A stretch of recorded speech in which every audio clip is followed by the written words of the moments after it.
자, 반갑습니다. 대성마음의 학생 여러분, 최르입니다. 자, 9월 모의고사 보느라 고생들 하셨습니다. 우리 현역 고3 학생들은 이제 생기부 마감 때문에 이제 공부를 좀 소홀히 한 학생들이 많이 있었을 것 같아요. 그래서 못 본 학생들도 있었을 것 같고요. 그리고 잘 본 학생들도 많이 있었을 것 같습니다. 근데 뭐 잘 본 학생들은 자만 떨지 말고요. 마지막까지 디테일 잡도록 하고요.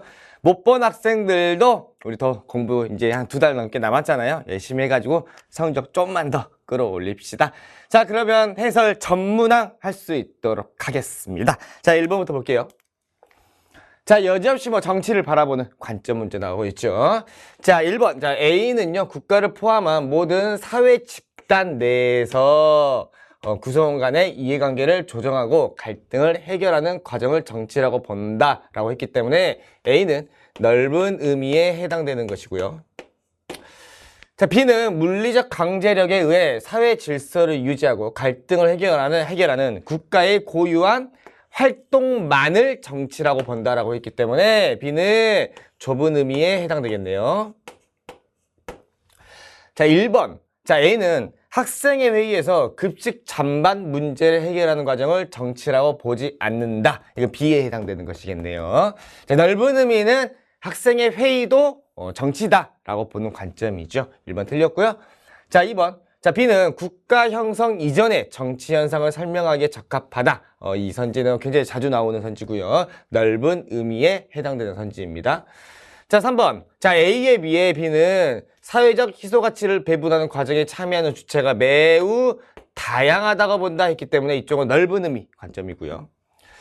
자, B와 달리 A는 복잡하고 다원화된 현대사회의 정치 현상을 설명하기에 적합하죠. 그건 적합하지 않다라고 했기 때문에 틀린 선지입니다.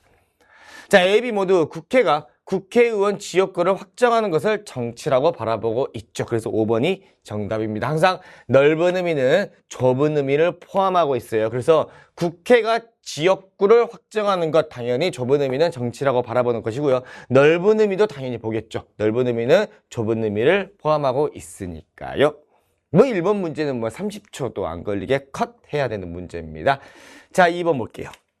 자, 법치주의고요. 자, 통치자의 자의에 의해 권력이 행사되었던 인치를 대신해서 국가 권력이 법에 따라 행사되어야 한다는 법치가 나타났습니다. 법치가 등장했고요. 인치를 부정해서 나온 게 법치입니다. 법에 의한 통치죠. 그러나 의회에서 제정된 법률이 시민들의 자유를 억압하는 사건들을 겪은 뒤 A만으로는 민주주의나 시민의 자유를 지키는데 한계가 있다는 각성이 있었고요. 초기의 법치는 형식적 법치주의였죠. 자, 그래서 A는 형식적 법치주의다라고 볼 수가 있고요. 자, 그 다음에 뭐 쭉 읽어보니까요. 정당성까지 갖는 B를 요구하게 됐다라고 했기 때문에 B는 실질적 법치주의입니다. 형식적 법치주의는 합법성만을 강조하고요.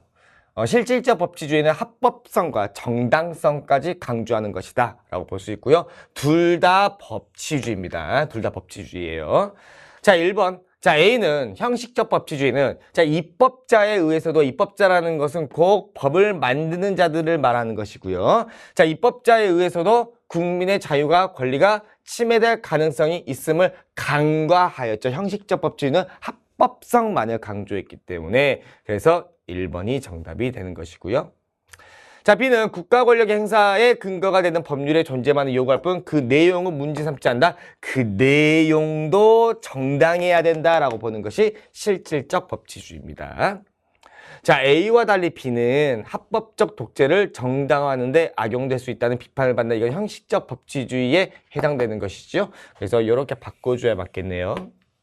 자, 4번. 자, B와 달리 A는 국가 권력으로부터 기본권을 보장하는 것을 목적으로 하는 이건 달리가 틀렸네요. 둘 다 법치주의입니다. 둘 다 법치주의. 그래서 이 4번 선지는 법치주의의 특징입니다. 자, 5번. 자, B와 달리 A는 법률의 목적과 내용이 헌법에 부합할 것을 요구하므로 위헌 법률 심사제의 필요성을 강조하는 것 실질적 법치주의죠. 실질적 법치주의. 뭐 그리고 이제 위헌 법률 심사제도 나오면요. 실질적 법치주의를 연결을 해줘야 되고요. 또한 우리 권력 분립제도 있죠. 이 권력분립제도도 실질적 법치주의와 연결을 시켜줘야 되고요. 또한 사법부의 독립. 이것도 실질적 법치주의와 연결되는 것이다 라고 볼 수가 있습니다. 자, 그 다음에 3번 볼게요. 자, 기본권 나와 있고요. 자, 자, 통신의 비밀을 침해받지 아니한다라고 했기 때문에 가는 자유권이고요. 자, 공무단위권 나와 있네요. 참정권이고요. 자, 모든 국민은 인간다운 생활을 할 권리를 가진다 했으니까 사회권에 해당이 됩니다.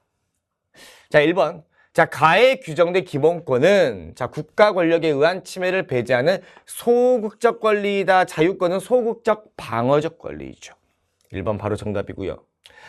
자, 기본권 보장을 위한 수단적 권리, 이거 청구권이네요.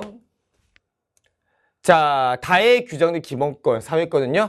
자, 법률로도 제한할 수 없는 절대적 권리다. 법률로 제한할 수 있습니다. 헌법 제37조 2항의 기본권 제한의 한계를 나타내고 있죠. 네, 법률로 모든 기본권은 제한이 가능합니다. 자, 국민주권주의를 실현하는 능동적 권리는 참정권에 연결을 시킬 수가 있고요. 자, 실질적 평등 실현을 위한 위에 등장한 현대적 권리, 이거는 사회권에 해당이 되는 것입니다. 자, 그 다음 4번 볼게요. 자, 우리나라는 제헌 헌법 이래 A를 헌법의 기본 원리로 채택하고 있다.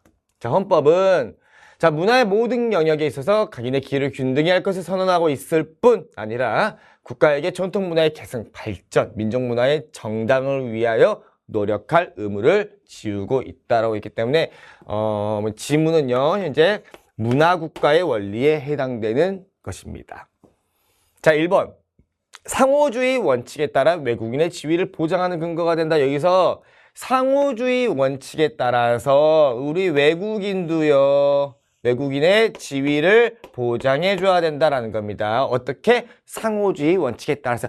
걔네들이 우리 내국인을 해주는 만큼 우리도 외국인을 대우해주자라는 겁니다. 이게 바로 상호주의 원칙입니다. 국제평화죠. 국제평화. 자, 2번. 자, 여성 및 연소자 근로에 대한 특별한 보호. 이거는 복지국가의 원리에 해당되고요. 자, 대통령에게 조국의 평화 통일을 위해 노력할 의무를 지우고 있다. 이건요, 평화 통일의 원리입니다. 자, 4번. 자, 국가가 국민의 자율적인 문화 활동을 보장하고 문화를 보호, 지원하는 근거가 된다. 4번이 정답이고요. 자, 국가가 균형 있는 국민 경제 성장을 위하여 경제에 관한 규제, 그 다음에 조정. 이거는 복지국가의 원리에 해당됩니다. 자, 그 다음에 5번 볼게요. 5번. 그림을 굉장히 이쁘게 그렸네요. 그네요. 실제 시험지 여성과는 다른 여성입니다. 우리 조교가 이렇게 그렸나 보네요. 만들면서. 자, 봅시다. 자, A, B는 각각 전형적인 대통령제와 의원내각제 중 하나입니다. 여기서 전형적인이라고 나와 있기 때문에 미국의 대통령제와 영국의 의원내각제만 떠올려야 됩니다. 우리나라 정부 형태를 대입하면 안 돼요. 자, 일단 우리나라에서는 국가 원수와 행정부 수반이 동일인이고 행정부 수반을 국민이 선거를 통해서 선출하고 있습니다. 아, 이건 대통령제 특징이죠. 그래서 이러한 특징만 보면 우리나라의 정부 형태는 A로 보이겠지만 A는 대통령제고요. A와 완전히 동일한 건 아니다. 자, 가는.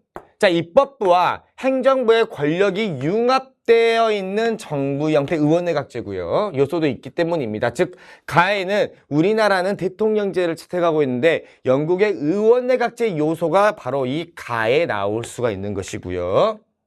하지만 우리나라 정부 형태에서는 의회가 내각 불신임할 수 없기 때문에 우리나라는 내각 불신임권, 의회 해상권이 없죠. 그래서 B와도 구분됩니다. 라고 했기 때문에 B는 의원 내각제 특징에 해당이 됩니다. 1번. 자, A에서는 대통령제죠. 자, 행정부에 법률안 제출권이 부여되어 있지 않죠. 그래서 바로 1번이 정답이고요. 행정부의 법률안 제출권은 의원 내각제 특징입니다.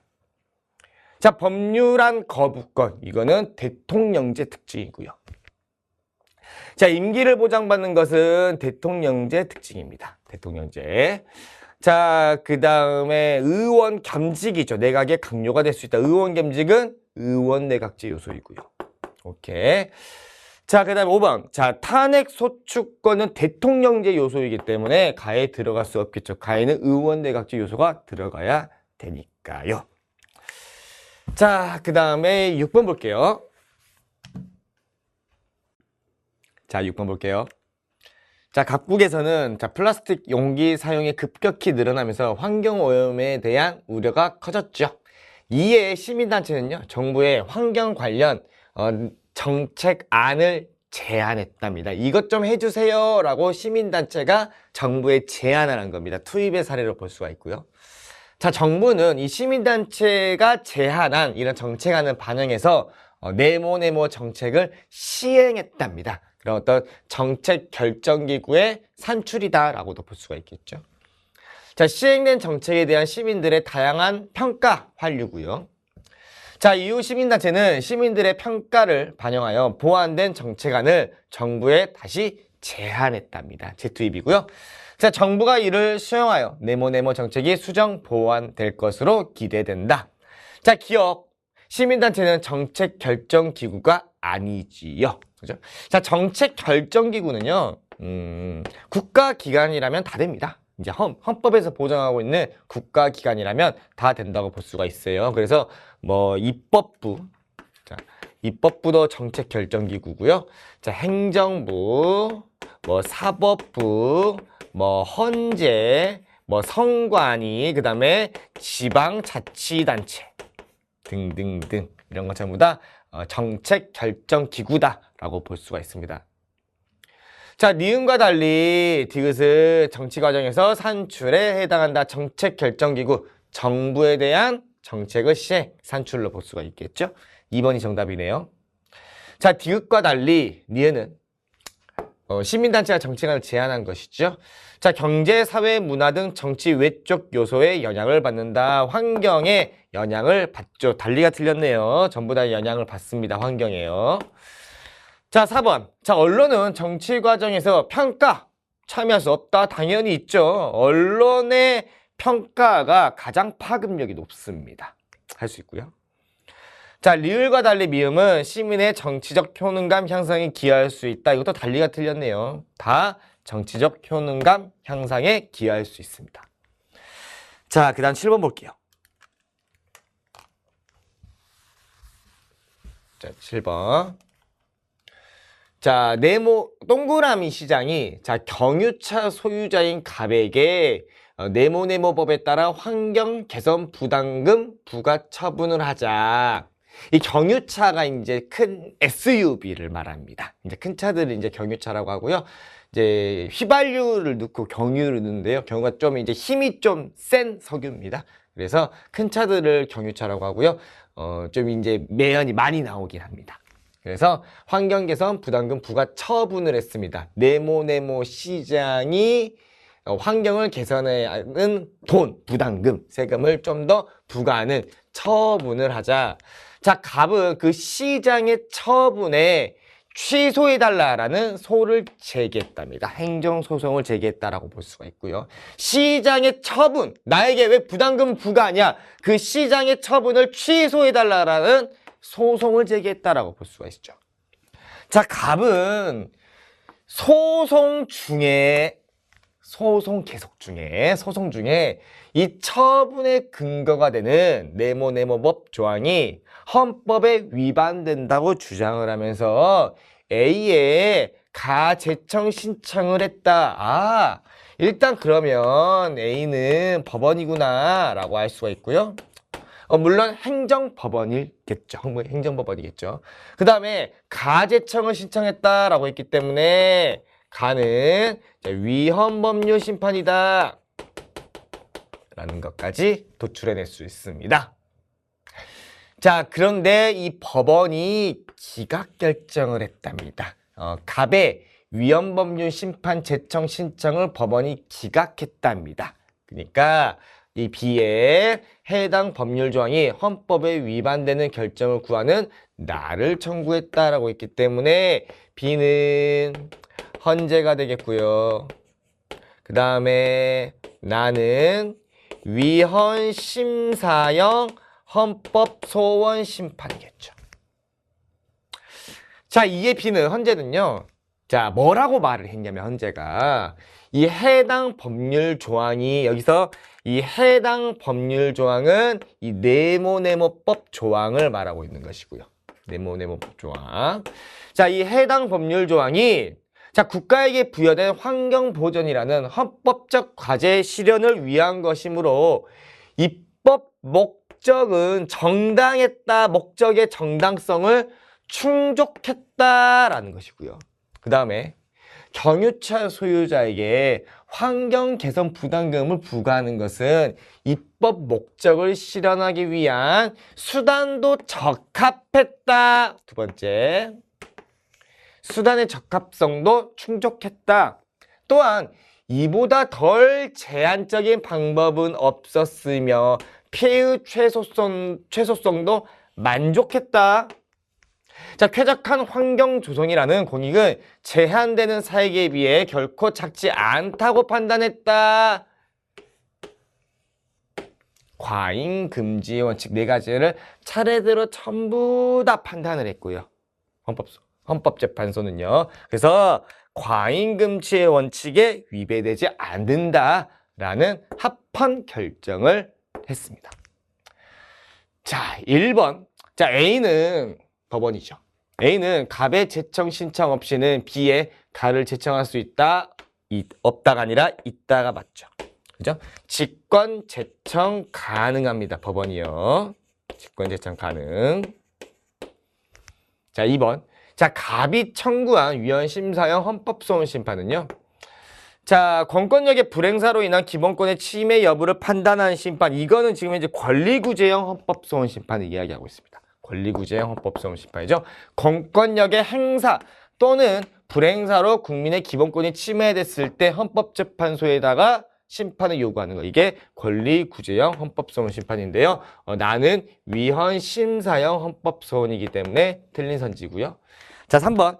자, 가와 달리 나는 자, 국회의 입법권에 대한 견제 수단이 된다. 달리가 틀렸네요.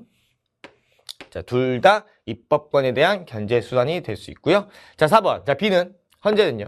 해당 법률 조항의 과잉 금지의 원칙에 위배되지 않는다라고 보았습니다. 오케이. 그래서 4번이 정답이고요. 자, 5번. 자, 비회장은 헌법재판소장이죠. 자, 헌법 개정안을 발의할 수 있다. 발의 안 되죠. 헌법 개정안은 대통령이 제안할 수 있죠. 틀렸죠. 자, 그 다음에 8번 봅시다. 지우고요. 자, 정치 참여 집단이죠. 자, A와 B는 모두 대의제를 가능하게 하는 본질적인 제도의 공직선거의 영향력을 행사한다. 자, 집단의 특수이익 실현을 목적으로 결성된 A는 이라고 했기 때문에 A는 이익 집단에 해당되는 것이고요. 자, 공직선거에 출마한 후보자로 하여금 구성원에게 유리한 정책안을 공약으로 제시하도록 유도한다는 점에서 공직선거에 후보자를 추천하는 B와 공직선거에 후보자를 추천한다. 이거 공천을 말하고 있네요. 자, B는 정당에 해당되는 것이겠네요. 자, 1번 바로 볼게요. 자, A는 당정협의회를 구성하여 행정부와 의회의 매개 역할을 한다. 가교 역할, 다리의 역할을 한다. 이거 정당에 해당되는 것이기 때문에 1번은 틀렸고요. 자, 정당은 정권 획득을 목적으로 조직된 집단이고요. 정치적 책임을 지죠. 2번이 정답이네요. 자, 국정감사권은 국회가 가지고 있는 것입니다. 말도 안 되는 선지고요. 자, 4번. 자, 공직선거에서 유권자의 후보자 선택에 필요한 정보를 제공한다. 이거는 달리가 틀렸네요. 이 집단도 할 수 있고 정당도 할 수가 있겠죠. 당연히. 그냥 공직선거에서 후보자 선택에 필요한 정보, 단순한 정보를 제공하는 건 이 집단, 정당 다 할 수 있죠. 자, 5번. 자, A, B 모두 정치적 충원 기능을 담당하는 국가기관이다. 5번에다 별표를 하나 쳐놓을까요? 선생님, 5번은 아무것도 아닌 선지인데 왜 별표를 치는 것인가요? 라고 할 수 있는데요. 자, 일단 정치적 충원 기능 있죠. 이 정치적 충원 기능은 정당이 하는 것이죠. 정당이 하는 것이기 때문에 A는 아니고 B가 정당이니까 B가 맞네라고 하는 학생들이 있을 수 있습니다. 그런데 보니까요. 정치적 충원 기능을 담당하는 국가기관이라고 써져 있잖아요. 자, 국가기관은 정당이 아닙니다. 아니에요. 그냥 정당은 그냥 같은 이념을 갖고 있는 사람들끼리 모인 결성한 집단, 단체에 불과합니다. 국가기관이라고 하지는 않아요. 그래서 A, B 모두 틀린 선지입니다. 그래서 여기서 보면 이제 이런 걸 암시할 수가 있죠. 사실 이게 말장난이거든요. 말장난인데 이제 뭐 실제 수능에서 뭐 정당은 뭐뭐뭐를 하는 국가기관이다 라고 하면은 틀린 선지로 봐줘야 합니다. 국가기관 아니에요. 물론 정치적 충원 기능은 정당이 담당하는 것이죠. 자, 9번 보겠습니다.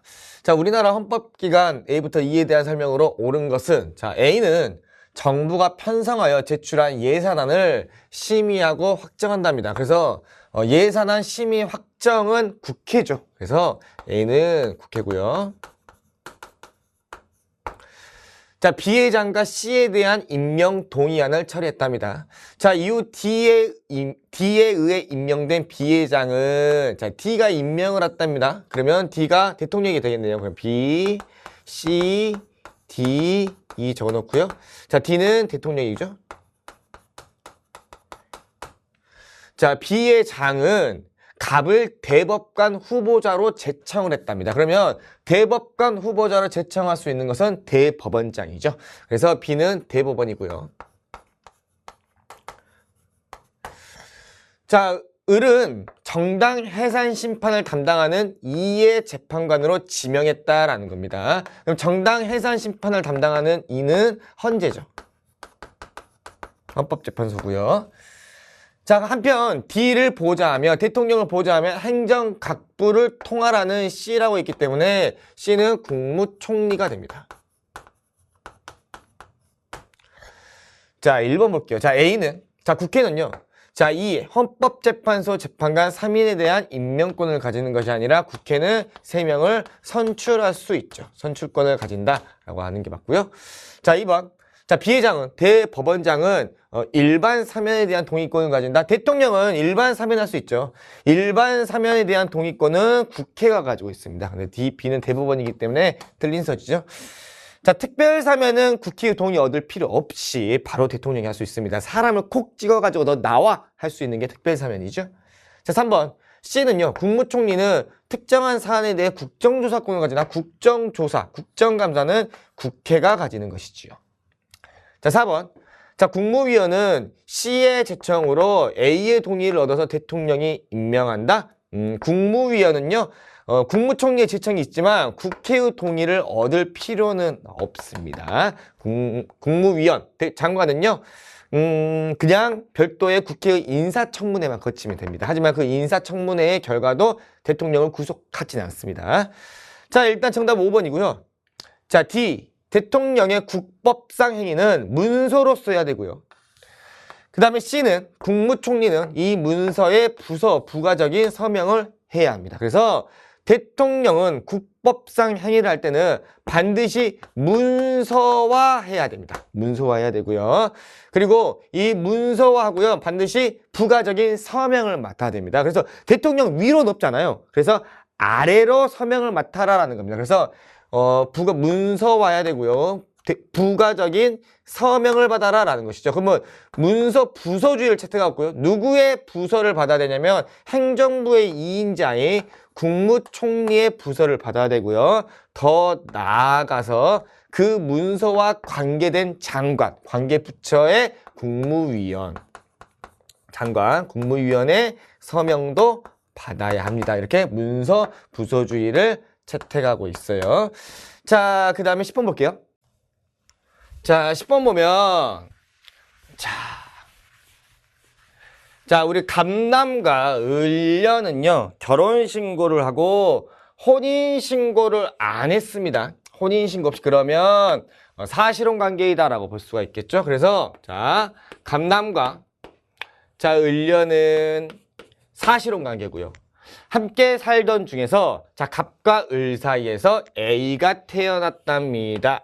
자, 이 A는 지금 혼인 외의자죠. 혼인 외의자. 법률혼 관계가 아닌 상태에서 낳은 자식이기 때문에 혼외자입니다. 혼외자고요. 자, 그 후 갑과 을은 다툼이 잦아져서 헤어졌답니다. 오케이.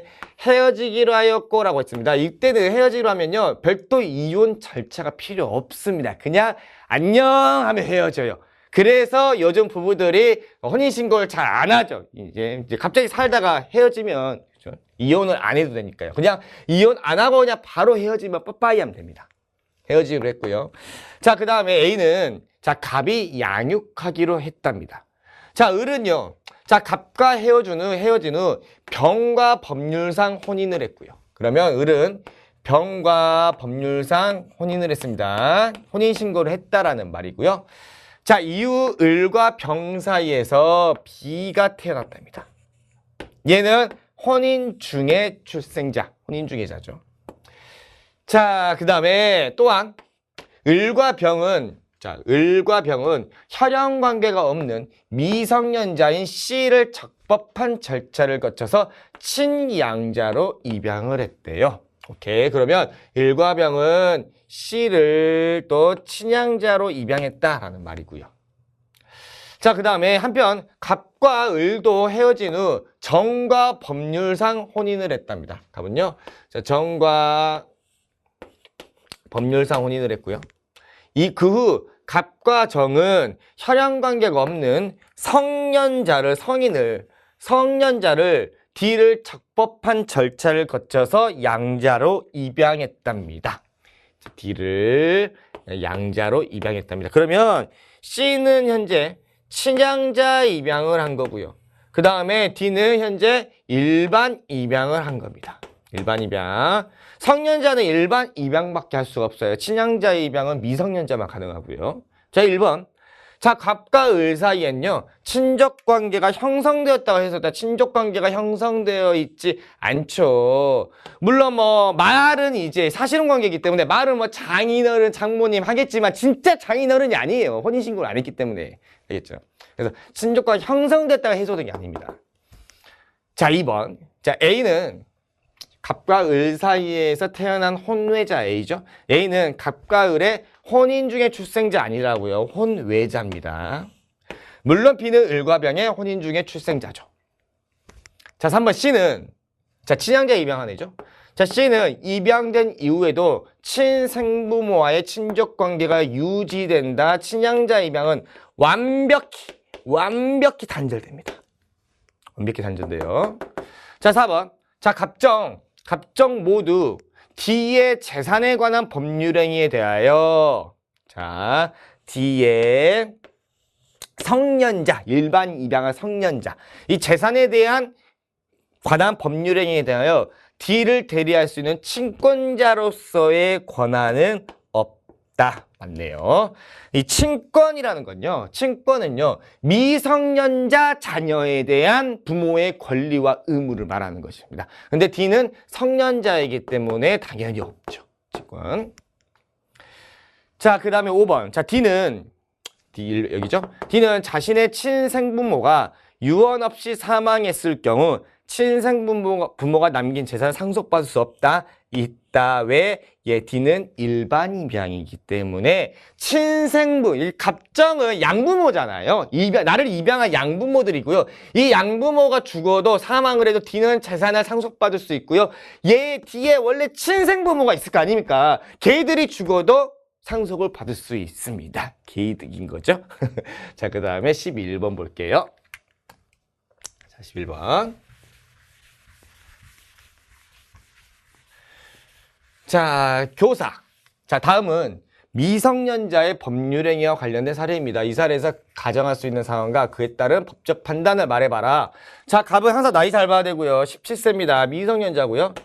자, 갑은 을이 운영하는 전자대리점에서 고가의 노트북 할인 행사를 보고 자, 법정대리인 병의 동의 없이 노트북을 구매하는 계약을 을과 체결했답니다. 그러면 갑은 현재 미성년자이고요.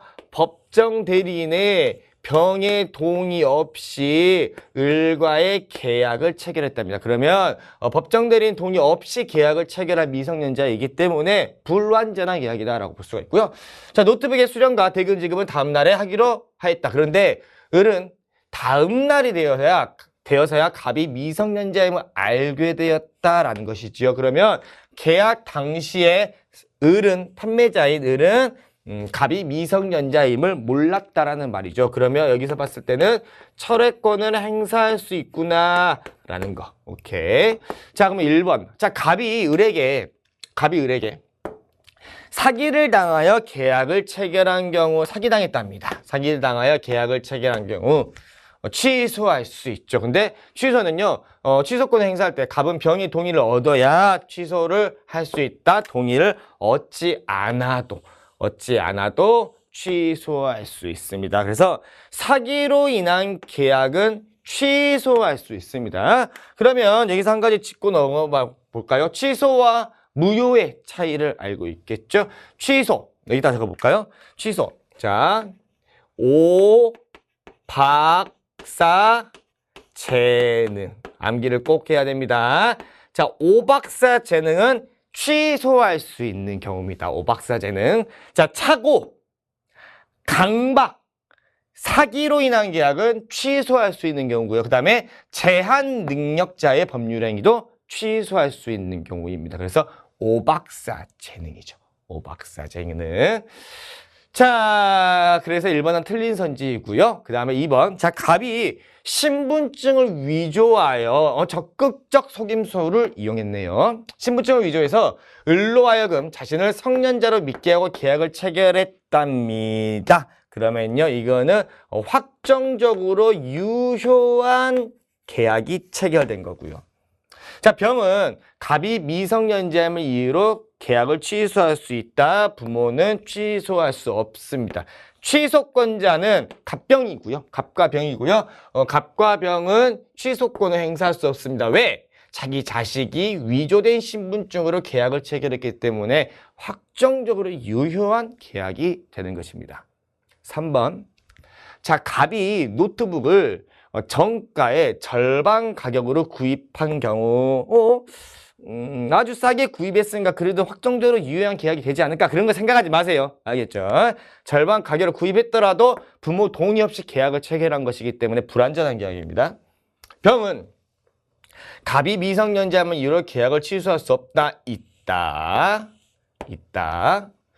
자, 4번. 자, 병이 을에게 계약을 추인하더라도 불완전한 계약을 법정대리인이 확정적인 계약으로 인정해버리는 게 바로 추인이죠. 자, 그러면 부모가 허락을 했다라는 말입니다. 그러면 확정적으로 유효한 계약이 되는 것입니다. 그러면 을은 계약 체결의 의사표시를 철회할 수 있다, 없다.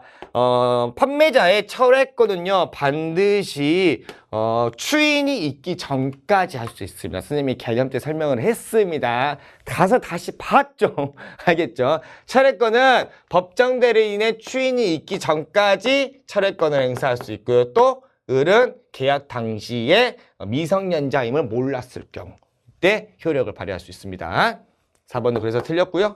저 5번. 병이 을에게 계약을 추인한 후 그러면 확정적으로 유효한 계약이 되는 것이고요. 그 다음에 갑이 을로부터 노트북을 수령하고도 대금을 지급하지 않았답니다.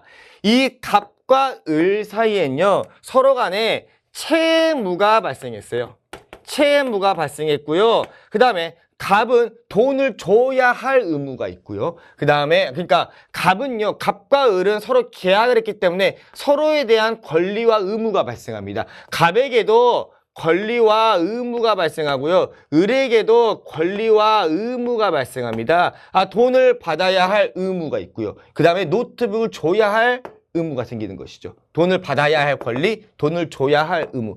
그 다음에 갑 같은 경우도 돈을 줘야 할 의무가 있고요. 그 다음에 노트북을 받아야 할 권리가 있는 것이죠. 서로 간에 권리와 의무가 발생을 하는데, 그런데 서로 간에 채무가 발생하는데 그런데 갑이 을로부터 노트북을 수령하고도 대금을 지급하지 않았답니다. 이거 채무 불이행이죠. 채무를 이행하지 않았죠. 그러면 갑은 을에게 채무 불이행 책임을 질 수가 있죠. 그래서 정답은 5번이 되는 것입니다. 자, 좋습니다. 그 다음에 12번 볼게요. 자, 12번 볼 수 있도록 하겠습니다. 자, 뭐 질문이 너무 많은데요. 자, 봅시다. 자, 여기에 있는 예시가요. 선생님이 개념편에서 예시로 들었던 거와 똑같이 나왔습니다. 그래서 선생님들 읽으면서도 굉장히 소름이 돋았습니다. 선생님이 들어줬던 예시와 똑같이 나와가지고 개소름 돋았습니다. 자, 뭐 간단하게 정리를 해줄게요. 자, 이 법이라는 것은 얘들아 이제 시민혁명 이후에 근대가 등장하면서 법치국가가 정립하게 됩니다. 그래서 이때 법이라는 게 등장하게 되고요. 그 근대에 들어와서요. 그 다음에 민법이라는 것이 등장하게 됩니다. 그래서 이 민법의 기본 원칙 중에서 첫 번째인 과실책임의 원칙이 등장하게 되었죠. 그러니까 아니 내가 잘못한 부분이 있으면 그 잘못한 부분에 대해서만 책임을 지우게 해라 라는 말이지요. 그 전에는 내가 잘못을 한 게 없어도 책임을 지우는 게 있습니다. 아니 우리 아빠가 잘못했을 때 나까지 먹을 배불어요. 이런 게 있었단 말이야. 그러니까 내가 잘못이 있는 부분, 실수한 부분만 있으면 내가 자기 책임의 원칙이죠. 과실이 있는 부분만 책임을 지게 해달라는 과실 책임의 원칙이 등장하게 됩니다. 그런데요, 이후 이 과실 책임의 원칙은 변질되죠. 어떤 경제적 강자의 책임 회피 수단으로 변질됩니다. 왜냐면 이 근대에 있잖아요. 이 근대 시민혁명 이후에 같이 맞물렸던 게 산업혁명입니다. 이 산업혁명이라는 것은 곧 증기의 발명으로 기계화가 됐다라는 말이고요. 그래서 이제 많은 이제 농촌이나 어촌에 있던 사람들이 이제 도시로 유입되기 시작을 하고요. 그러면서 이제 증기의 발명으로 공장이 다품종 대량 생산이 가능하게 됩니다. 그럼 이제 소품종 대량 생산이죠. 소품종 대량 생산이 가능하면서 이 증기 발명이 했단 말이면 굉장히 위험하다라는 말입니다. 이제 노동자들이 다칠 수 있는 가능성이 굉장히 높다라는 말이지요. 이러면서 노동자들이 다쳐요, 일을 하다가. 그러면은 사장님 저 팔이 뭐 찢어졌어요, 끊어졌어요, 저 좀 물어주세요 라고 하면은요, 내가 뭔 잘못을 했냐, 네가 혼자 하다가 다친 거 아니냐 라고 어떤 경제적 강자가 책임을 회피하는 수단으로 변질되기 시작했다는 것이지요. 그래서 현대에 들어와서 과실이 없어도 무과실이어도 책임을 지우게 한다는 이런 무과실 책임의 원칙으로 수정되었다라는 것입니다. 그래서 가가 과실 책임의 원칙이고요. 그 다음에 나가 무과실 책임의 원칙입니다. 오케이, 좋아요. 자, 1번. 자, 가에 의하면 과실 책임의 원칙이죠. 자, 계약의 내용이 사회 질서에 반하거나 현재의 공정성을 이룬 경우에는 법적 효력이 인정되지 않는다. 이거는 계약 공정의 원칙에 해당되는 것이기 때문에 틀렸고요. 그 다음에 자, 계약의 내용이 사회 질서에 반하거나 반사회적인 계약을 말하고 있었고요. 그 다음에 현저히 공정성을 잃은 경우 불공정 계약이네요. 오케이. 그래서 반사회적인 계약이나 불공정 계약은 법적 효력이 인정되지 않는다. 무효입니다. 무효. 오케이, 무효고요. 자, 그래서 이것을 하나로 정리할 수 있는 것이 실강반의 불입니다. 실강반의 불. 꼭 암기를 해야겠죠. 자, 아까는 취소의 경우를 알려드렸고요. 자, 무효는 실강반의 불입니다. 실현 불가능한 법률행위. 뭐 저 하늘에 별을 따다줄게. 이거 말도 안 되는 거잖아요. 그죠? 그 다음에 강행법규에 위배된 행위. 반사회적인 법률행위, 반사회적인 계약. 그 다음에 의사 무능력자의 법률행위. 그 다음에 불공정한 계약, 불공정한 법률행위. 이 실강반의 불은 무효입니다. 무효예요. 취소가 아니라 무효입니다. 법적 효력이 인정되지 않아요. 자, 2번. 자, 공작물의 설치 또는 보존의 하자로 인해 타인에게 발생한 손해에 대해 공작물 점유자가 지는 특수불법 팽이 책임, 이 점유자가 지게 되는 것은 과실 책임이 적용되게 되는 것이지요. 근데 점유자가 과실이 없음을 입증하면 면책되겠죠. 그러면요, 그건 소유자에게 전가되고요. 소유자는 무과실 책임의 원칙이 적용됩니다. 그래서 공작물 점유자 책임은 과실 책임의 원칙이다라는 것이죠. 그래서 2번이 정답이고요. 3번. 자, 나에 의하면 개인의 사유재산권에 대한 절대적 지배가 인정되어 국가나 다른 개인이 이를 침해하거나 제한해서는 안 된다. 이거는 소유권 절대의 원칙에 해당되는 선지고요. 동물이 타인에게 가한 손해에 대해 그 동물 점유자가 지는 특수불법행위 책임에는요, 나가 아니라 가가 적용된다. 과실책임이 적용된다라고 보는 것이고요. 전부 다 개념 때 설명을 했던 부분입니다. 5번. 방금 말했죠. 경제적 강자의 책임을 회피하는 수단으로 악용될 수 있다. 그러면 가와 달리 나가 아니라 과실 책임의 원칙이 책임을 회피하는 수단으로 악용되었다. 그래서 무과실 책임의 원칙이 수정되었다. 무과실 책임의 원칙으로 수정되었다라고 볼 수가 있는 것이죠. 13번 볼게요. 자, 13번. 모르겠어요. 선생님은 개인적으로 어저께 9월 모의고사를 풀면서요, 13번 문제에서 딱 한 번 막혔습니다. 과연 이 디귿이 맞은 거냐?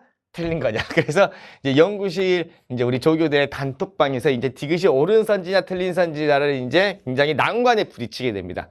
선생님은 개인적으로 이 디귿은 옳은 선지다라고 사실은 판단을 했습니다. 그러니까 선생님도 사실은 구모를 풀면서 틀렸다고 보는 것이죠. 선생님 하나 틀렸습니다. 하나 틀렸어요. 우리 연구실 조교들도 전부 다 법학과를 다 전부 다 진학을 한 조교들이거든요. 근데 이 디귿은 절대로 정답이 될 수가 없다라는 판단을 내렸고요. 저도 굉장히 고민을 했는데 디귿이 옳은 선지다라고 사실 판단을 했습니다. 굉장히 헷갈렸는데요.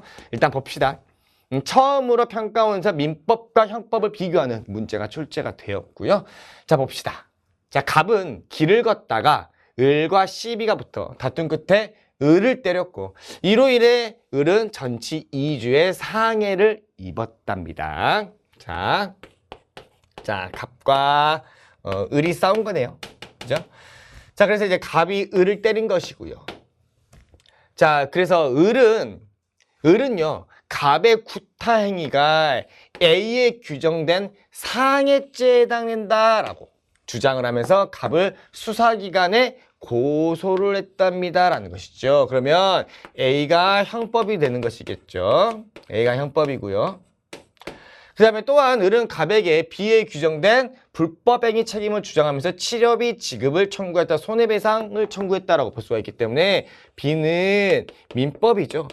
그래서 같은 사건에 대해서 나는 저 새끼를 깜빵에 보내겠다 싶으면요, 형사소송 가는 것이고요. 그럼 형사소송에서 형사재판에서 판사님이 형법을 적용해서 판단을 하게 돼 있고요. 그 다음에 난 저 새끼한테 손해배상을 받아야겠다 싶으면 민사소송 가는 겁니다. 그럼 민사재판에서 민법을 적용해서 재판을 하게끔 돼 있는 것이지요. 자, 그런데 보자. 그러면 자, A, B는 도출이 됐고요. 1번 봅시다. 자, A는 형법은요, 국민의 자유와 권리를 보장하는 보장적 기능을 가지고 있고요. 또한 보호적 기능도 갖고 있죠.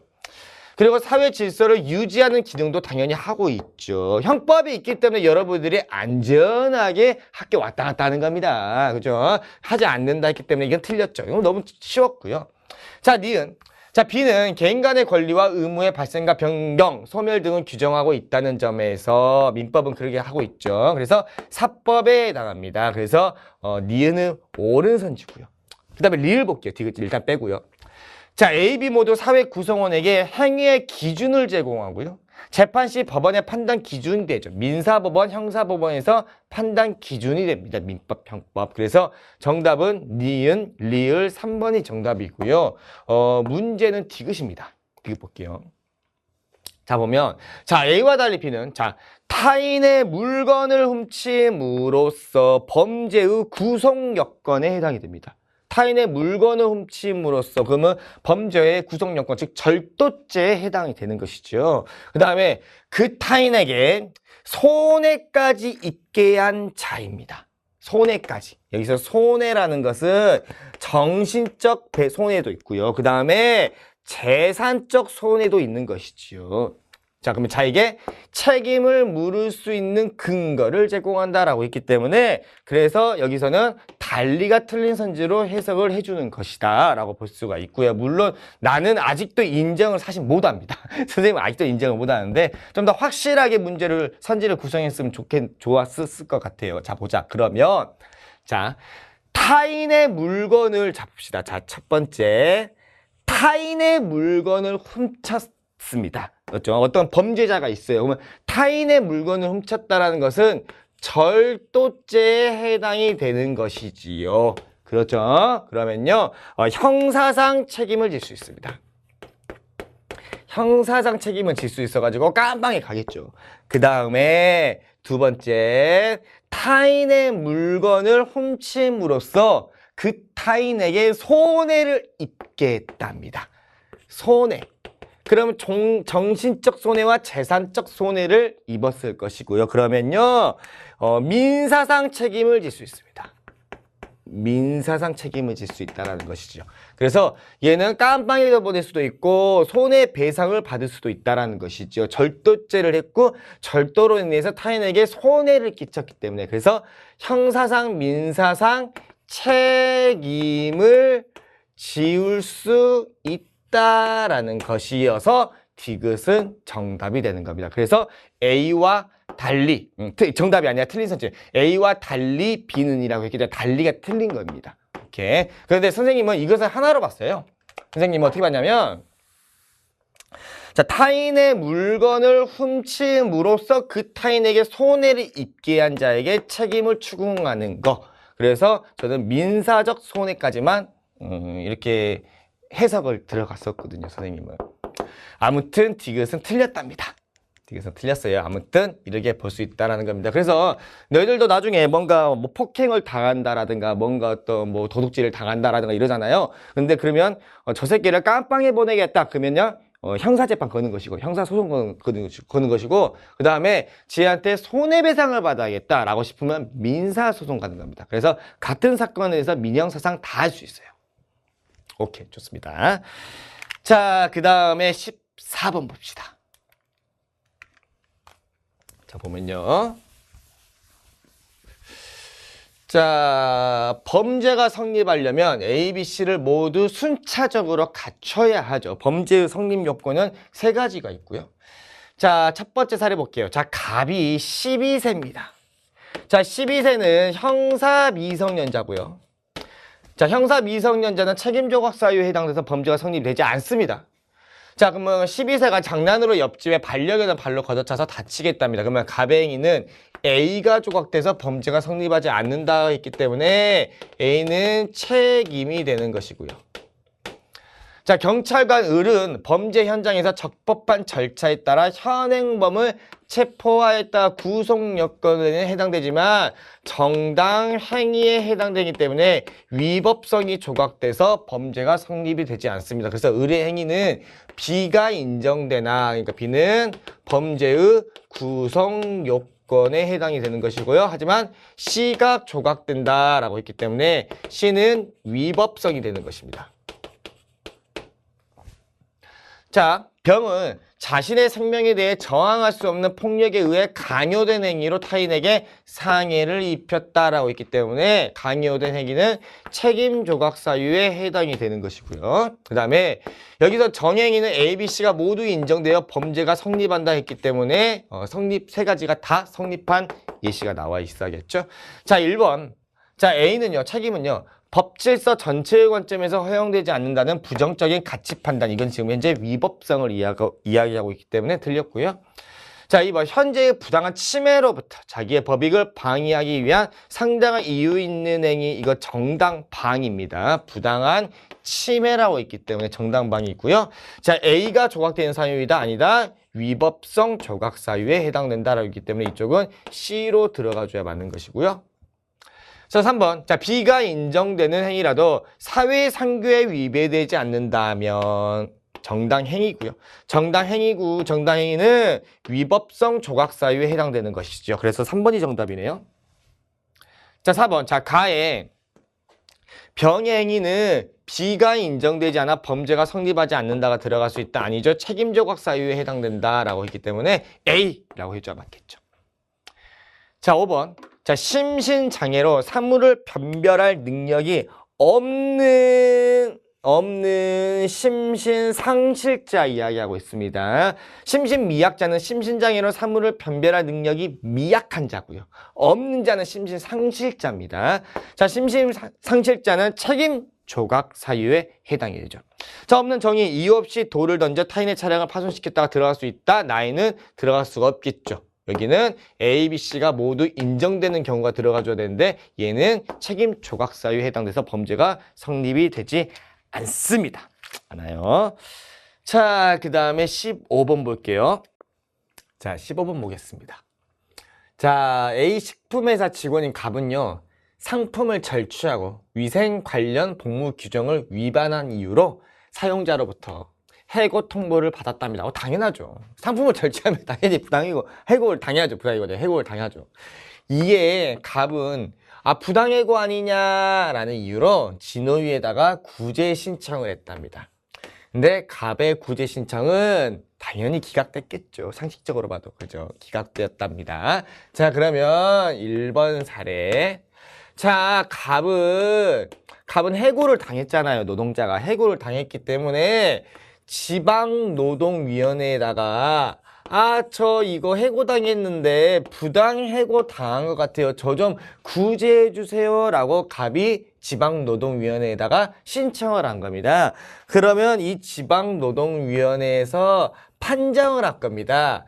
자, 갑과 그 다음에 갑의 사용자, 사장님과 싸우게 되는 것이지요. 그래서 누구의 말이 맞을까? 부당해고일까? 부당해고가 아닐까라는 판정을 할 겁니다. 그런데 갑의 구제 신청이 기각됐답니다. 이 말은 즉 사용자가 부당해고가 아니다라는 것이지요. 정당한 해고였다라는 말 아닙니까? 즉 사용자가 이긴 겁니다. 사용자가 이긴 거예요. 오케이, 이렇게 보는 것이고요. 그 다음에 두 번째 사례 보겠습니다.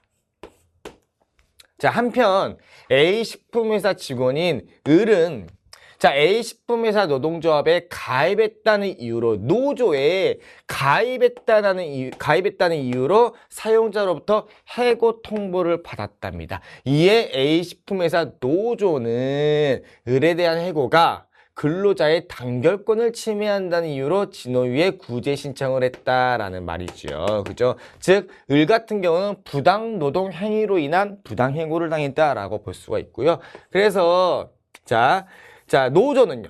자, 노조는 부당 노동 행위로 인한 부당 해고 아니냐라고 진호위에다가 신청을 한 겁니다. 이렇게 진호위에 신청을 한 거니까 그러니까 진호위가 뭐라고 했냐. 자, 을과 이제 사용자가 싸우겠죠. 물론 이제 을 대신에 이제 노조가 해준 것인데 이제 을이라고 쓸게요. 자, 보니까 자, A식품 회사의 노동조합의 구제 신청은 인용되었습니다. 즉, 노조의 편을 들어준 것이죠. 즉, 을이 이긴 겁니다. 자, 을이 이긴 거다라고 볼 수가 있겠죠. 물론 이제 노조가 들어가야 더 정확한 건데요. 헷갈리니까 이제 을이라고 말하겠습니다. 그러면 이 1번과 2번에서 분명히 지는 애들이 있을 거 아닙니까? 자, 갑 같은 경우는 갑이 지금 현재 진호위의 판정이 졌죠. 부당해고가 아니다라는 판정을 내린 것이고요. 2번에서는 진호위의 판정에서 그래서 을의 노조의 편을 들어준 겁니다. 진호위에서. 그러니까 이에 불복한 이에 불복한 진호위의 판정에 불복한 갑과 사용자는 적법한 절차를 거쳐서 중노위에 재심을 신청했고요. 각과 사용자의 재심 신청은 모두 기각됐다라는 것이죠. 그러니까 여기서 이 갑이 이 갑이 졌잖아요, 지금. 그러니까 이 갑이 졌기 때문에 중노위에다가 재심을 신청했고요. 중노위에다가. 자, 중앙노동위원회에 재심을 신청했고 그 다음에 여기 갑의 재심을 기각했다라는 말이죠. 즉 똑같은 판정을 내렸다라는 말이고요. 그 다음에 여기서도 여기서 사용자가 졌잖아요. 여기서 사용자가 적기 때문에 이 사용자도 중노위에 재심을 신청했고요. 중앙노동위원회에 재심을 신청했고 이 중노위는 사용자의 재심을 기각했다. 즉 진노위와 똑같은 판정을 내렸다라는 말입니다. 오케이. 자, 그럼 1번 볼까요? 자, 땡땡 진노위는 갑에 대한 해고가 부당해고에 해당한다고 판정하다 부당해고가 아니다. 정당한 해고다라고 판정을 내린 것이죠. 자, 2번. 자, A 식품회사 노조와 달리 을은 부당노동행위를 이유로 진노위에 구제 신청을 할 수 없다. 있다. 부당노동행위를 당하면요. 노동자를 비롯한 노조도 노동위원회에 신청할 수가 있습니다. 구제 신청을. 부당노동행위는요. 자, 3번. 자, 중노위는요. 을에 대한 해고가 부당해고에 해당하나. 물론 이제 부당노동행위로 인해서 노조가 신청을 했지만 부당노동행위로 인한 부당해고이기 때문에 자, 부당해고에 해당한다라고 판정을 내렸겠죠. 그 다음에 부당노동행위에는 해당하지 않는다고 판정했다. 부당노동행위에 해당한다라고 판정을 내렸죠. 노조의 손을 들어줬잖아요. 오케이. 자, 4번. 자, 을에 대한 해고가 부당노동 행위에 해당하는지 여부에 대한 진노위와 중노위의 판정은 동일하다. 그래서 4번이 정답이고요. 자, 5번. 중노위가 갑의 재심 신청을 중노위에다가 갑의 재심, 이쪽이 재심입니다. 이쪽이 재심이고요. 재심 신청을 중노위는 기각했죠. 기각하였으므로 갑은 사용자를 상대로 해고의 효력을 다투는 이거 해고 무효 확인 소송, 민사 소송 말하고 있는 것이고요. 이거 다투는 소를 제기할 수 있다. 자, 여기가 지금 원래 없다라고 나오죠. 우리 조교가 실수했습니다. 그렇죠? 실수해서 없다로 해서 틀린 거죠. 있다가 맞습니다. 맞아요. 우리 조교가 실수했네요. 없다라고 써져 있어야 되는데 있습니다. 있죠? 자, 그 다음에 16번 봅시다.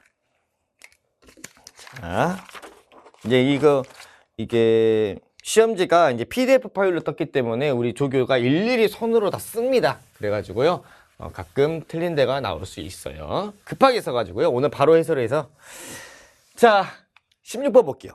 자, 상해 혐의로 수사를 받고 있던 갑과 을 모두에 대해 검사는 영장, 즉 구속영장을 청구했으나 판사는 을에 대해서만 구속영장을 발부했답니다. 즉, 자, 상해 혐의로 갑과 을이 수사를 받고 있었던 과정에서 검사는 갑을 모두 구속영장을 판사에게 청구했답니다. 그런데 판사만 을에 대해서 구속영장을 발부했다라는 말입니다. 즉, 을은 지금 구속이 된 것이고요. 구속 수사를 받았고요.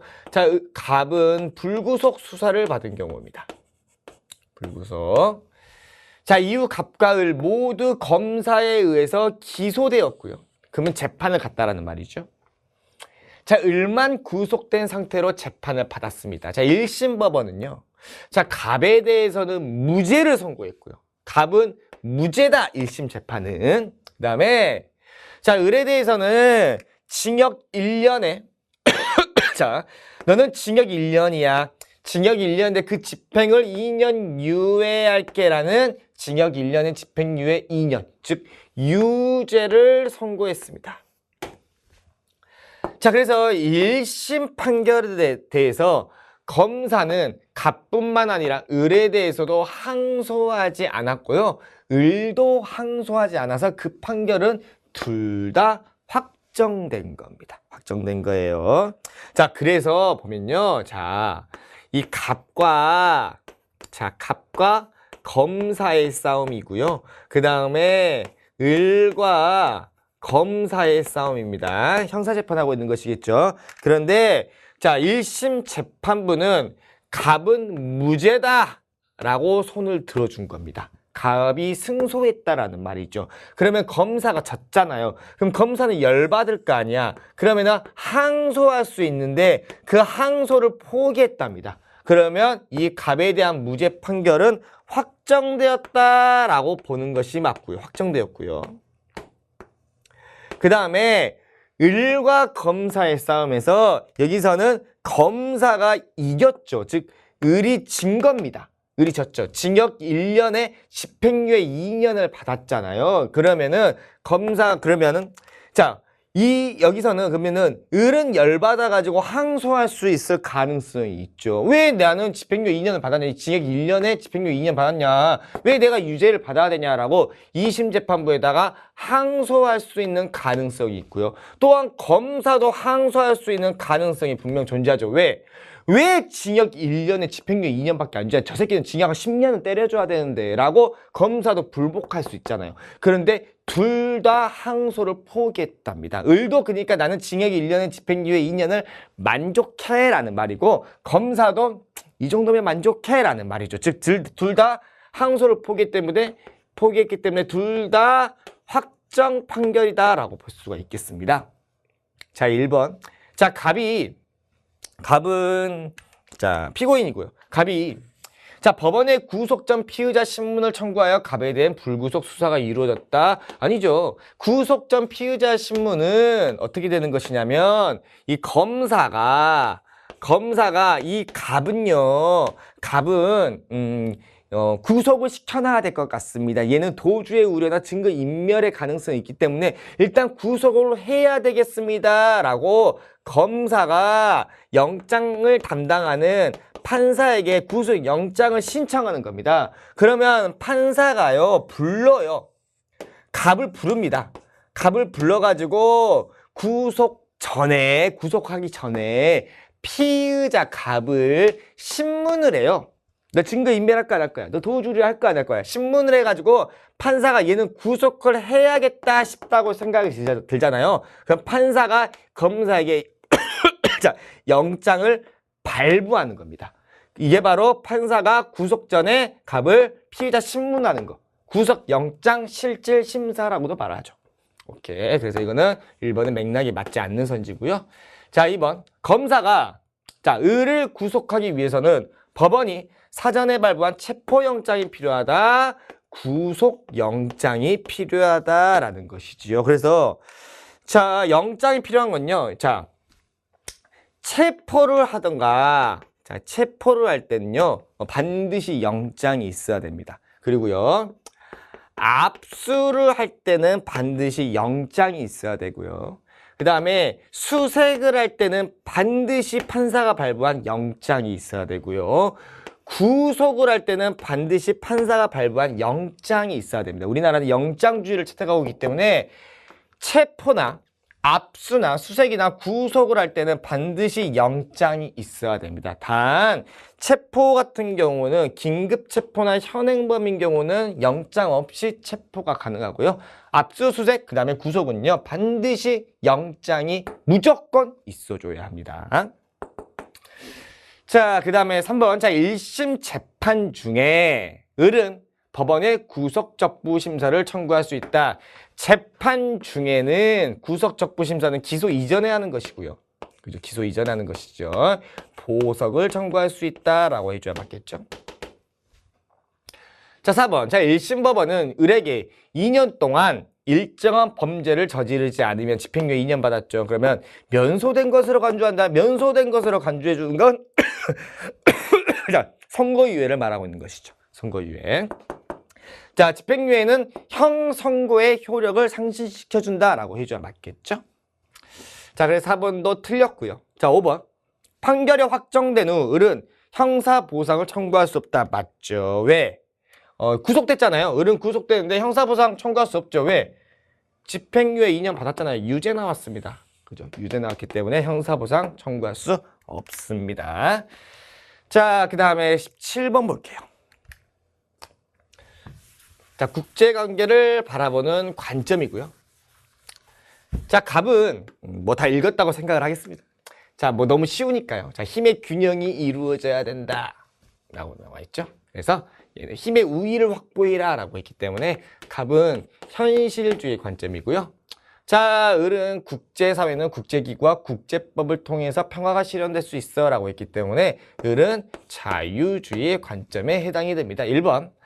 자, 갑의 관점이 국가의 권력 관계보다 협력 관계가 중요하다. 협력 관계가 중요하다고 보는 것은 자유주의에 해당되는 것이고요. 자, 2번.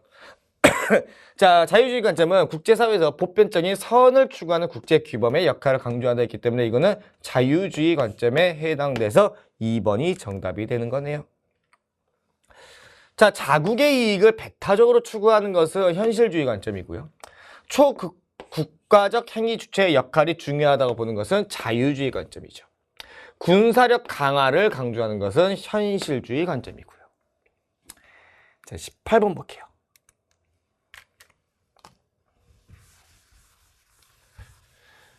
자, 갑은 A가 운영하는 이삿짐 업체에 고용된 직원이고요. 을은 B가 운영하는 피자 가게에서 아르바이트라는 직원입니다. 자, 그러면 A의 직원 갑이 있고요. 그럼 여기는 사용자, 피용자이겠죠. 그 다음에 을은 B가 운영하는 피자 가게에서 아르바이트하는 직원이다. 을이는. 그러면 사용자 직원이겠죠.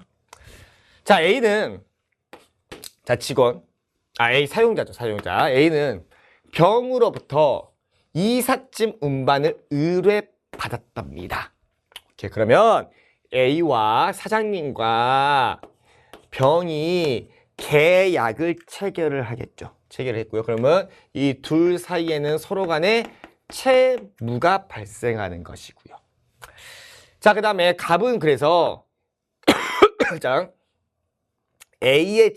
갑은 A의 지시로 화물차에 병을 태우고 갑이 직원이 병을 태우고 이삿짐을 운반하던 중에 자, 오토바이로 피자를 배달하던 을과 도로에서 끼어들기 시비가 붙었답니다. 이 갑과 을은 직원들은 서로 양보하지 않으려고 경쟁하다가 횡단보도에서 신호를 지켜 건너던 정을 동시에 치었답니다. 자, 이 사고로 병과정은 각각 전치 2주의 부상을 입었고 병의 이삿짐이 파손됐다라는 것이지요. 그래서 갑도 정을 치어 다치게 했고요. 또한 차 안에 타고 있던 병도 다치게 한 거죠. 그 다음에 을도 정을 다치게 한 거죠. 서로 양보하지 않으려고 경쟁하는. 선생님 같은 경우는요, 운전을 하다가 누가 끼어들려고 하잖아요. 그러면 웬만하면 양보를 좀 잘해주는 편입니다. 선생님은 양보를 잘해줘요. 잘해주는데, 자, 봅시다. 내가 양보 안 하려고 막 밟고 막 그러는 경우가 많습니다. 저는 다 양보해줘요. 봅시다. 자, 을의 정에 대한 일반 불법 행위 책임이 성립하더라도, 자, 을의 직원이죠. 을의 정에 대한 일반 불법 행위 책임이 성립하더라도, 자, B는 사용자는 정에 대하여 채무 불이행 책임을 지지 않는다. 맞네요. B와 정에 뭔가 채무가 발생하지 않았어요. 오케이. 이거는 지금 현재 이쪽을 말하고 있는 거죠. 자, 그래서 기억은 지지 않는다라고 했기 때문에 맞는 선지고요. 니은. 자, 병은 채무 불이행을 이유로 이삿짐이 파손됐잖아요. 이삿짐이 파손됐기 때문에 병은 채무 불이행을 이유로 갑이 아닌 A에게, 사장님에게 손해배상을 청구할 수 있죠. 그래서 기업과 니은이 정답이고요. 디귿. 자, A의 병에 대한 특수불법행위 책임이 성립하는 경우 다쳤잖아요. 병도. 그죠? 이 차에 타다가. 그러면 병은 A에게 재산상 손해 외에 정신적 손해에 대한 배상을 청구할 수 없다. 있다. 손해배상은 재산적 손해배상과 정신적 손해배상 모두 다 청구가 가능합니다. 자, 리을. 자, B의 정에 대한 특수불법행위 책임이 성립하는 경우 을의 정에 대한 일반 불법행위 책임은 성립하지 않는다. 성립을 한다라는 거. 그래서 이 사용자와 B와 정 간에 특수 불법행위가 성립이 됐다라는 말이면요. 아, 을과 정 사이에 일반 불법행위가 성립이 되었구나라는 전제 조건이 깔려 있는 겁니다. 아니, 직원이 잘못한 게 있어야지 사장님이 책임을 질 수 있는 거 아닙니까? 당연한 거죠. 여기가 특수가 성립됐단 말이면 아, 여기가 일반 불법행위가 성립이 되었구나라고 유추가 가능합니다. 자, 19번 볼게요.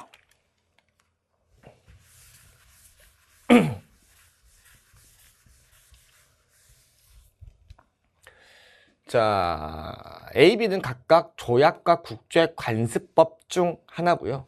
자, A와 구별되는 B의 특징을 쓰라고 했습니다. A와 구별되는 B의 특징을 쓰라 했고, 한 개당 3점이고 한 개당 1점이고 총 2점을 받았네요. 그러면 두 개가 맞는 거라는 말이죠. 자, 우리나라에서는 대통령이 체결 비준권을 가진다라고 했기 때문에 이쪽은 조약에 해당되는 것이죠.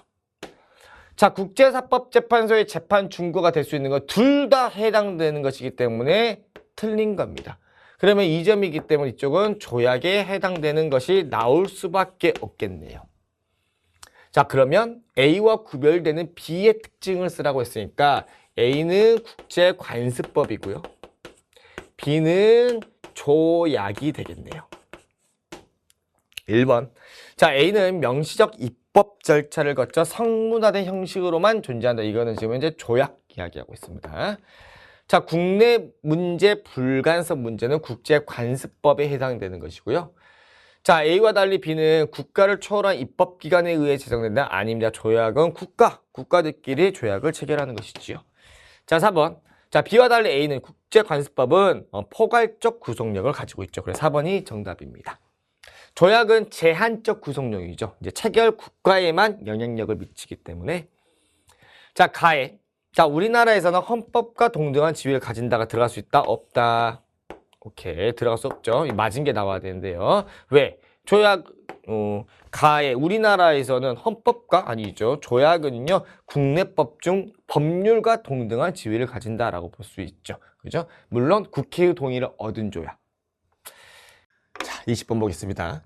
자, 각국의 의회 의원 정수는 8명이고요.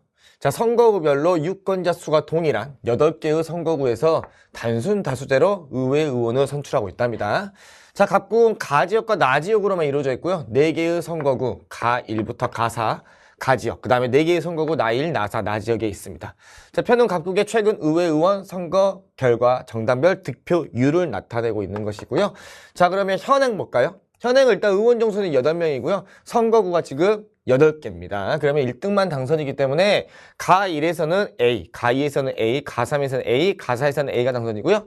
나1에서는 D가 당선이 되는 것입니다. 그러면 현행대로 했을 때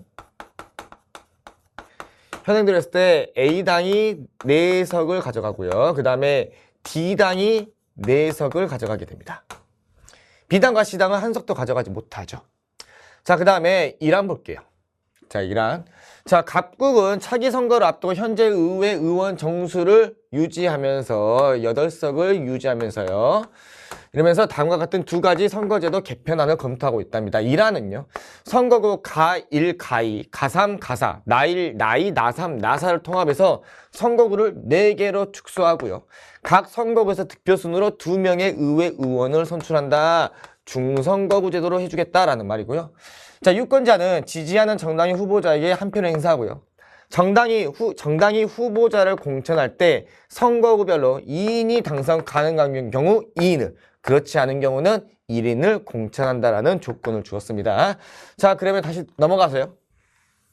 자, 이쪽 가1과 가2 통합하고요. 가3, 가4 통합하고요. 나1, 나2 통합하고요. 나3, 나4가 통합해서 4개의 선거구로 나눠주고요. 득표순으로 2인을 당선시키는 것이죠. 중선거구제로 바꿔주라는 말이고요. 근데 2인이 당선 가능한 정당은 2인을 공천할 수도 있습니다. 자, 그럼 봅시다. 자, 가1, 가2에서는요. 1등이 80이죠. 40% 더만 80이기 때문에 이쪽에서 한 명이 당선이고요. 이쪽에서 한 명. 그 다음에 이쪽에서 65니까 한 명이 당선입니다. 그래서 가1, 가2는 문제가 없어요. 그래서 이쪽에서는 한 석을 확보하게 되고요. 자, 이쪽에서도 한 석을 확보하게 됩니다. 근데 가3, 가4에서는요. 지금 현재 A당이 120이죠. A당이 120이고 2위 득표율이 지금 현재 B당 45입니다. 그래서 A당은 현재 2순위의 득표율의 2배를 지금 초과했죠. 120, 여기는 45입니다. 2배를 초과했기 때문에 이 A당이 병신이 아니고서는 2인을 공천하겠죠. 그러면 2명을 전부 다 얘네들이 싹쓸이 할 수도 있으니까요. 근데 얘네들이 만약 A당이 1명만을 공천한다면 1명 당선이고요. 그러면 이 B당에서 한 석을 가져가겠죠. 그래서 이 가3, 가4 선거구에서 이 B당의 확보 여부는 A당이 1명을 공천하게 된다면 얘가 1명을 가져가고요. 얘가 2명을 공천한다면 여기는 한 석도 가져가지 못합니다. 그래서 A당 같은 경우는 1명을 공천하면 1명이 당선된단 말이고요. 그러면 B당은 한 석을 확보할 수 있다라는 말이고요. 그 다음에 A당이 2명을 공천시키면은 이 B당은 한 석도 가져가지 못하죠. 여기서 2명 다 당선시키는 것이니까요. 그래서 B당은 0에서 하나를 얻어갈 수 있다는 것입니다. 그래서 B당의 한 석의 확보 여부는 A당이 1명을 공천하냐 2명을 공천하냐에 따라서 달라질 수 있습니다. 오케이. 자, 그리고 나이 볼게요. 나이도 보면은 1등이 얘네요. 그럼 여기서 한 석을 가져가고요. 그 다음에 2등이 여기가 45, 55니까 2배를 초과하지 않았죠. 그래서 사이좋게 한 석씩 가져갑니다. C당과 D당이. 자, 나3, 나사 볼게요. 나3, 나사 보면 지금 현재 1등이 D당이죠. 그러면 얘네들도 한 석에서 2석을 공천할 수 있다라는 말이고요. 그러면 2등이 지금 현재 40, 35니까 얘네예요. 그러면 이 A당의 의석 확보 여부는 D당이 한 석을 공천하냐 2석을 공천하냐에 따라서 달라질 수가 있습니다. 그래서 만약에 여기서 한 석을 공천한다면 얘네들도 1명이 당선된다는 말이죠. 하지만 여기서 2명을 공천한다면 2명이 당선 가능한 경우란 말이고요. 그럼 여기서는 한 석도 가져가지 못하죠. 그래서 여기 나3, 나사에서는 0에서 한 석, 즉 D당의 공천, 몇 명을 공천하냐에 따라서 의석 확보가 달라집니다. 자, 그러면 A당 같은 경우는 앞자리만 다 해보면 하나죠. 그죠? 그러면 2석에서 최대 뒤 하나, 3개 하나. 그러면 4석을 가져갈 수 있다라는 말이고요. 자, B당은 0에서 한 석이고요. C당은 한 석이고요. D당은 3석에서 앞자리만 해주면 돼요. 3석에서 4석이죠. 3석에서 4석. 자, 그래서 자, 이란대로 했을 때 A, B, C, D 해주고요. 자, A당은 2석에서 4석. 그 다음에 B당은 0에서 한 석. 자, C당 한 석이고요. D당은 3에서 4석이라고 볼 수가 있습니다. 자, 그 다음, 얘가 4가 안 이쁘네요. 자, 4석. 자, 그 다음에 2안 볼까요? 자, 2안 여기다 적고요. 자, 2안 보면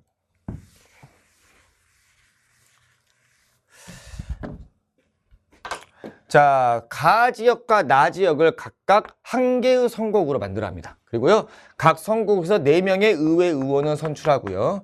자, 유권자는 의회 의원 선출을 위해 지지하는 정당이 한 표를 행사하며 각 선거구별 의석을 해당 선거구 내 정당 득표율에 따라서 각 정당에 배분한다. 자, 각 선거구의 정당 득표율에 해당 선거구의 의석수를 곱하여 산출된 수의 정수만큼 배분해주고 이후 잔여 의석은 소수점 이하의 수가 큰 순서대로 한 석씩 배분해 주랍니다. 자, 그러면 여기서 가 지역, 나 지역 해가지고 4석을 배분해주고 정당 득표율에 따라서 의석을 배분해 주랍니다. 그럼 얘가 정당 득표율이기 때문에 여기를 다 더해서, 여기죠. 여기를 다 더해서 나누기 4하면 A당의 정당 득표율이 되겠죠. 자, 그러면 가 지역에서요. 가 지역에서, 자, A정당, B정당, C정당, D정당의 득표율을 보면요.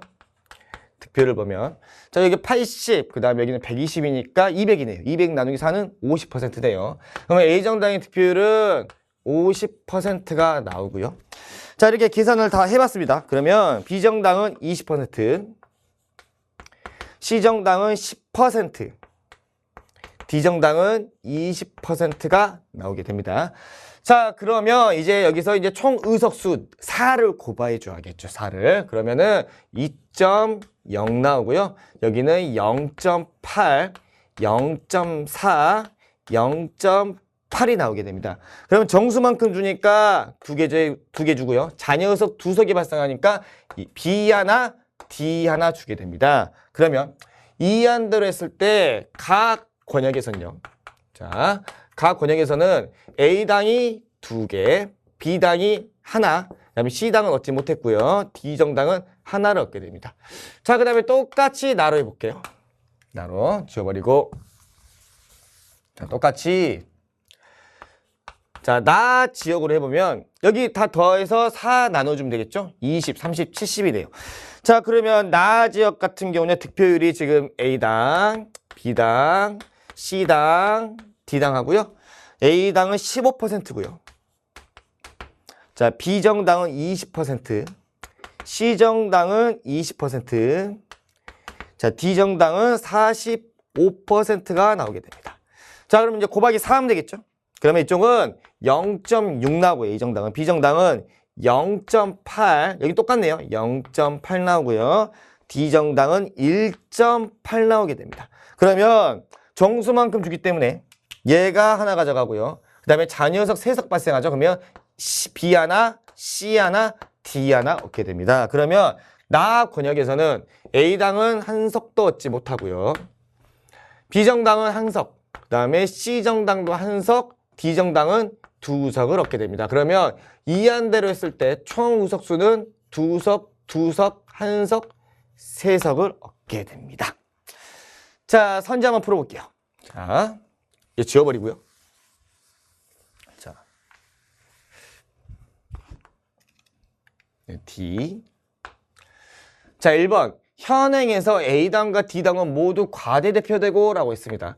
자, 그러면 과대대표는 득표율과 의석률만 비교하면 되죠. 근데 A당, D당은 현재 4석 중에 A당이 4석, 8석 중에 4석, D정당은 8석이 4석이니까 의석률은 50%씩 차지했다라고 볼 수가 있고요. 득표율은 둘 다 똑같습니다. 계산을 해보면요. 32.5%가 나옵니다. 그래서 이 A당과 D당 모두 득표율은 32.5%가 나오고요. 의석률은 50%가 나오기 때문에 둘 다 과대대표됩니다. 그래서 이쪽은 맞고요. 자, 이안 적용 시 B당과 C당은 모두 과대대표된다는데 이안 적용 시 B당은요. 득표율과 의석률 구하면 되겠죠. 그 다음에 C안의 득표율과 의석률 구하면 됩니다. 그래서 B당의 득표율이 20%고요. 이안 적용 시 의석률은 25%입니다. 그래서 이쪽도 과대대표되고요. 자, 그 다음에 C당의 득표율은 15%고 의석률은 12.5입니다. 그래서 이쪽은 과소대표된다. 그래서 C당이 틀렸네요. C당이 틀렸습니다. C당은 과소대표됩니다. 자, 2번. 자, 이안 적용 시 이쪽이네요. 자, 이안 적용 시 A당의 가지역 의석수는 2석이고요. D당의 나지역 의석수 2석이네요. 많다, 같다라고 해줘 맞고요. 자, 이안 적용 시 D당의 총 의석률은 정당 전국 득표율과 일치한다 했는데요. 3번에 37.5와 37.5, 그 다음에 32.5가 나옵니다. 그래서 일치하지 않는다라고 해줘야 맞고요. 자, 그 다음에 4번. 자, A당은 이란 적용 시 얻을 수 있는 최대 의석수. 이란은 2석에서 4석이죠. 2석에서 4석이기 때문에 4석이라고 볼 수가 있고요. 그 다음에 이안 적용 시 얻을 수 있는 총 의석수 A당의 이안 적용 총 의석수는 2석이네요. 2석이죠. 그래서 동일하다, 동일하지 않다라고 해줘야 맞고요. 자, 5번이 정답입니다. B당은 이란보다 이안 적용이 유리하고, 물론 정당의 유불리는 의석률로 봐줘야 되는데요. 전체 의석수가 전부 다 동일하기 때문에 단순히 의석수로만 유불리를 판단해도 괜찮습니다. 그다음 C당은 이란, 이안보다 모두 현행보다 유리합니다. 그래서 정답이 5번이 됩니다. 자, 고생했습니다.